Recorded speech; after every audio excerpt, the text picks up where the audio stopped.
రాజధాని అమరావతి నిర్మాణానికి ప్రభుత్వం ఈ బడ్జెట్లో భారీగానే నిధులు విడుదల చేసింది.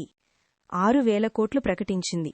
ఇందులో భూసమీకరణ పథకానికి 50 కోట్లు, రాజధాని ప్రాంతంలో సామాజిక భద్రతా నిధి, భూమిలేని పేదలకు పింఛన్ల కోసం 115.14 కోట్లు కేటాయించింది.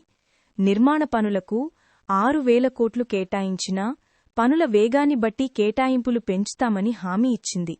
అయితే అమరావతి పనులకు ప్రభుత్వం రాష్ట్ర ఖజానా నుంచి నిధులు వెచ్చించడం లేదు.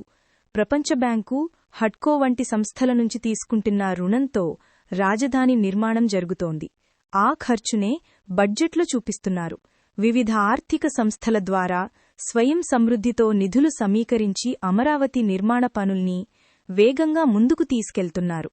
57,868 కోట్ల విలువైన 97 పనులకు పరిపాలన అనుమతిచ్చారు.